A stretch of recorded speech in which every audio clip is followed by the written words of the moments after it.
Next topic is Dalton's atomic theory.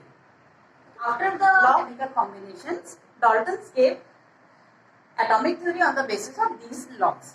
Okay, you have studied about the law of conservation of mass and second law of constant or definite proportion. Okay, so in these, on the basis of these laws, Dalton gave a theory. Okay, so for atomic theory, postulates of Dalton's atomic theory. Postulates of Dalton's atomic theory. First, as per Dalton's theory, all matter is made of very tiny particles called atoms. So first postulate is all matter. जितने भी matter होते हैं universe में, वो सारे matter बहुत छोटे छोटे टाइनी पार्टिकल्स से मिलके बनते हैं. उन टाइनी पार्टिकल्स को क्या कहते हैं अपन? Atoms. Okay, so all matter is made of very tiny particles called atoms. Okay, atoms. Second, these particles means atoms की बात वो कर रहे हैं. These particles are indivisible.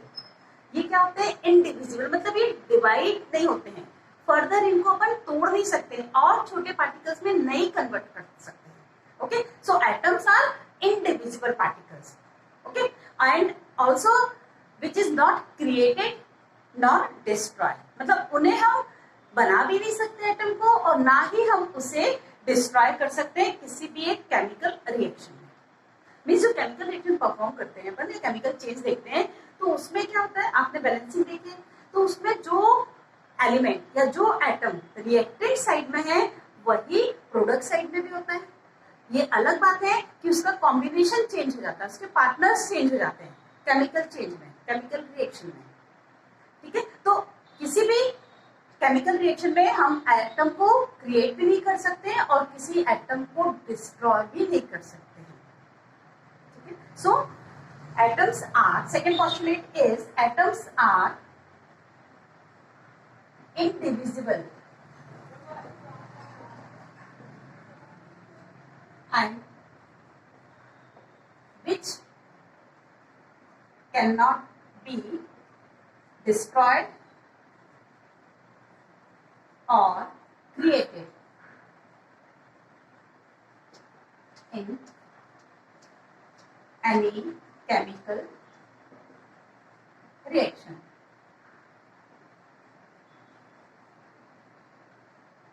ठीक है, एटम्स आर इंडिविजिबल. बहुत छोटे, सबसे छोटा पार्टिकल जो होता है वो एटम है और इसे हम डिस्ट्रॉय भी नहीं कर सकते किसी केमिकल रिएक्शन में और क्रिएट भी नहीं कर सकते हैं. ओके, थर्ड पॉइंट इज जो एटम्स होते हैं, किसी भी एक एलिमेंट के atoms are identical in all respect. सारे के सारे प्रॉपर्टीज में किसी भी एक एलिमेंट के जितने भी एटम्स आप बात करेंगे, हर एक एटम उस एलिमेंट का टोटली कंप्लीटली फुली आइडेंटिकल होते हैं, इवन मास में, उनकी अपनी प्रॉपर्टीज में. मतलब डॉक्टर क्या कहना चाह रहे हैं कि जो atoms of a given element are identical in all aspect, in all properties, even in mass also. तो एक एलिमेंट, जैसे हमने सोडियम लिया, तो सोडियम के सारे एटम जो है, हम किसकी बात कर रहे हैं? डाल्टन्स के पोस्टुलेट की बात कर रहे हैं. ये अलग बात है कि अब थ्योरी बहुत चेंज हो चुकी है. ठीक है, यदि आप आइसोटोप जानते हैं, आइसोटोप अभी आपने नहीं पढ़ा है इसलिए परेशान होंगे. सिंपल सा आप ये समझ लीजिए, आगे मैं बताऊंगी आपको. किसी भी एलिमेंट के उस समय तक, 18वीं की सेंचुरी की बात कर रहे हैं, उस समय तक डाल्टन्स जो पिक्चर या जो उस समय तक जितने डिस्कवरीज हो चुकी थी उसके हिसाब से उन्होंने जो स्टडीज कर रखी थी साइंटिस्ट ने, उसके बेस पे जो निकल के आए थे पोस्टुलेट, हम उनकी बात कर रहे हैं. ठीक है, तो उन्होंने ये कहा कि किसी भी एलिमेंट के जितने भी एटम्स होते हैं, सपोज सोडियम हम ले रहे हैं, सोडियम के जितने भी एटम्स होंगे, हर एक एटम सेम प्रॉपर्टी रखेगा, मतलब सारे एटम्स की एक जैसी आइडेंटिकल प्रॉपर्टीज होगी, सबका मास एक जैसा होगा, बिल्कुल सेम होगा. Okay, so next postulate is atoms of any element. Atoms of elements ही कर दीजिए. Atoms of elements, atoms of element are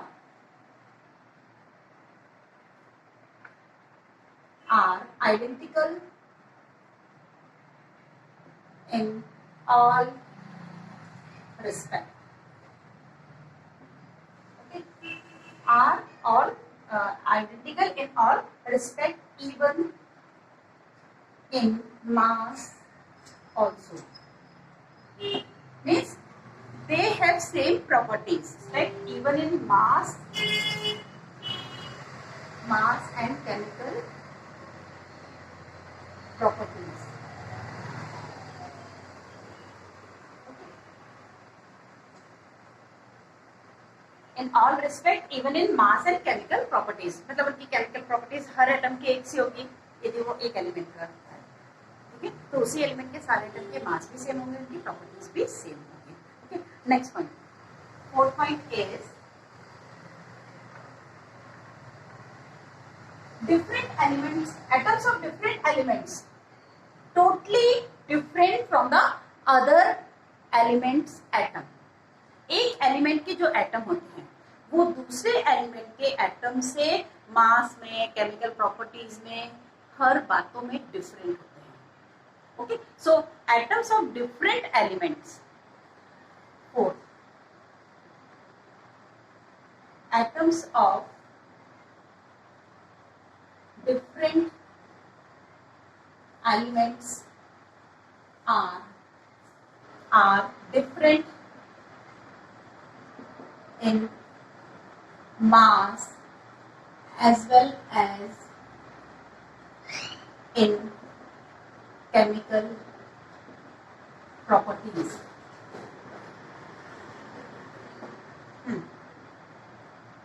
क्या मतलब इसका? किसी भी एक एलिमेंट के एटम दूसरे एलिमेंट के एटम से टोटली डिफरेंट रहेंगे. मास देखेंगे उसमें डिफरेंट रहेंगे, उनकी केमिकल प्रॉपर्टीज देखेंगे उसमें भी डिफरेंट रहेंगे. Okay, so this point should explain that atoms of different elements are different in mass as well as in chemical properties. Clear है? Fifth point, atoms are combined in a simple whole number ratio and form compound.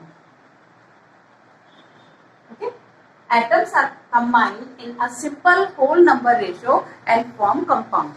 Okay. Sixth point is the relative numbers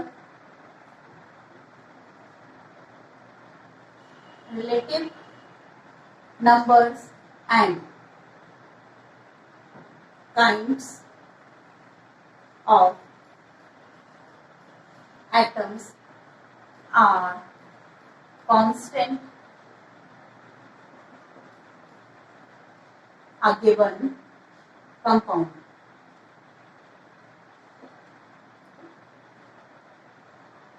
The relative numbers and kinds of atoms are constant in a given compound.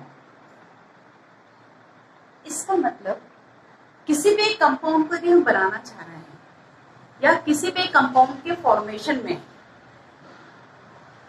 Fixed है कि किस तरह के atom होंगे और कितने होंगे, combine होंगे जब कंपाउंड का फॉर्मेशन होगा. ये पॉइंट ये कह रहा है. Relative, the relative number and kind of atoms. Suppose when H2 molecule will be formed, so 2:1 का रेशो, मतलब 2 हाइड्रोजन एटम एक ऑक्सीजन एटम से कंबाइन करेंगे. तो जब भी कभी वाटर का फॉर्मेशन होगा तो रिलेटिव रेशो नंबर और काइंड, मतलब वाटर बनाने के लिए आप ये नहीं बोलेंगे कि हमने हाइड्रोजन ले लिया, चलो आज ऑक्सीजन का मूड नहीं है, अब हम नाइट्रोजन ले आते हैं. नहीं, कौन से एटम है और कितने हैं, ये फिक्स होता है किसी भी कंपाउंड के फॉर्मेशन में। और आपने लॉ ऑफ डेफिनेट प्रोपोर्शन पढ़ा है, ठीक है। तो इन सब पॉइंट से हम लॉ को भी एक्सप्लेन कर सकते हैं, ठीक है। तो ये आपके 5 पॉइंट्स थे, 5 पोस्टुलेट्स थे जो डॉल्टन ने दिए थे। फर्स्ट तो उन्होंने दिया था कि जो भी मैटर है, हर मैटर एक टाइनी पार्टिकल से बनता है जिसे हम एटम कहते हैं, और जो एटम्स होते हैं वो इंडिविजिबल होते हैं, सबसे छोटे पार्टिकल्स हैं, इंडिविजिबल है, उन्हें और डिवाइड नहीं किया जा सकता है, और उनसे और वो ना ही हम क्रिएट कर सकते हैं, ना ही उसे हम डिस्ट्रॉय कर सकते हैं। नेक्स्ट पॉइंट था, किसी भी एक एलिमेंट के जितने भी एटम्स होते हैं वो सारे के सारे आइडेंटिकल होते हैं मास में एंड केमिकल प्रॉपर्टीज में। नेक्स्ट पॉइंट ये था कि डिफरेंट एलिमेंट के जो एटम्स होते हैं वो टोटली डिफरेंट होते हैं दूसरे एलिमेंट के एटम से, मास में भी डिफरेंट होते हैं, केमिकल प्रॉपर्टीज में भी डिफरेंट होते हैं, ठीक है। फिर नेक्स्ट पॉइंट था कि जो एटम्स होते हैं वो एक simple small whole number ratio में कंबाइन होते हैं और कंपाउंड बनाते हैं, ठीक है। और लास्ट पॉइंट जो था वो ये कि जब भी किसी कंपाउंड का फॉर्मेशन होता है तो उन एटम्स का जिनसे वो बन रहा है कॉन्स्टिट्यूएंट एटम का रेशो और काइंड, उनका टाइप, कि वो किस एलिमेंट के हैं, ये फिक्स होता है, कांस्टेंट होता है किसी भी कंपाउंड के फॉर्मेशन में। तो all these are the postulates of Dalton's atomic theory. Now next is explanation of the laws, explanation of law on the basis of Dalton's atomic theory. Okay.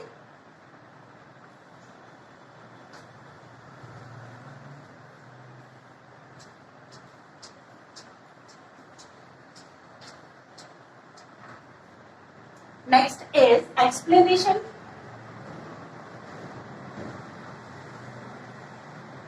of law of conservation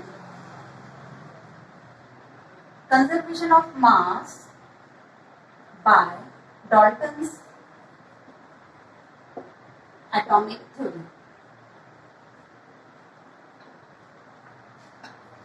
conservation of mass Dalton's law के view में आपने first and second postulate देखा। First postulate ये कह रहा है कि जो एलिमेंट है या कोई भी मैटर है टाइनी पार्टिकल से बना होता है जिसे हम एटम कहते हैं, और वो ना ही कभी डिस्ट्रॉय किया जा सकता है और ना ही वो कभी क्रिएट किया जा सकता है। फर्स्ट एंड सेकंड पॉइंट यही कह रहा है डॉल्टन्स एटॉमिक थ्योरी का। तो किसी भी केमिकल रिएक्शन में जब एटम को हम डिस्ट्रॉय नहीं कर सकते हैं, क्योंकि एटम ही तो है जो रिएक्शन में पार्टिसिपेट करते हैं, है ना। तो जो केमिकल रिएक्शन के हीरो कौन है, एटम्स हैं। तो जब एटम को हम डिस्ट्रॉय नहीं कर सकते हैं, उसे क्रिएट नहीं कर सकते हैं, तो मास तो कंजर्व रहेगा ना। रिएक्टेंट में भी वही चीज है, प्रोडक्ट में भी वही चीज पहुंच रही है, वही एटम्स पहुंच रहे हैं। मैंने एक बार और बताया, उनका अरेंजमेंट, उनका कॉम्बिनेशन चेंज हो जाएगा, लेकिन वो वही रहेंगे, डिस्ट्रॉय नहीं होंगे, तो मास तो कंजर्व रहना ही है, ठीक है। तो सिंपल सी बात है, law of conservation of mass Dalton's के फर्स्ट और सेकंड पोस्टुलेट से एक्सप्लेन हो रहा है, ठीक है। सेकंड लॉ ऑफ, ये तो फर्स्ट था, सेकंड है एक्सप्लेन, ये कौन सा पोस्टुलेट नंबर 1 एंड 2 से एक्सप्लेन हो रहा है, ठीक है। Second explanation of law of constant और definite proportion by mass. Okay, law of constant और definite proportion by mass. इससे हम देख रहे हैं डाल्टन्स एटॉमिक थ्योरी से। Okay, so postulate number 5 and 6, postulate number as per postulate number 5 and 6, Dalton's atomic theory का postulate number 5 क्या था?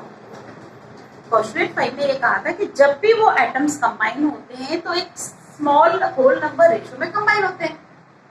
और 6 पॉइंट क्या था कि जब भी किसी का कंपाउंड का फॉर्मेशन होना है तो उनका अपना काइंड और उनका अपना रिलेटिव रेशियो कांस्टेंट रहता है। यही तो लॉ ऑफ कांस्टेंट प्रोपोर्शन में कह रहे हैं कि कोई भी कंपाउंड यदि एक बन रहा है तो उसमें जो एलिमेंट्स जो कंपाउंड बना रहे हैं उनका जो रेशियो होता है वो फिक्स होता है बाय मास। और यही बात डाल्टन्स ने कही। तो इस तरह से ये लॉ ऑफ केमिकल कॉम्बिनेशन को देखने के बाद डाल्टन्स ने पोस्टुलेट दिए, तो हम इस डाल्टन्स थ्योरी से इन लॉ को भी एक्सप्लेन कर पा रहे हैं। ठीक है, तो आपका सिलेबस यहीं तक इस इंटरनल असेसमेंट में आना है। आप इसे थोरोली तैयार करिए, नोट्स मैंने दे दिए हैं, आप इसे प्रिपेयर करिए।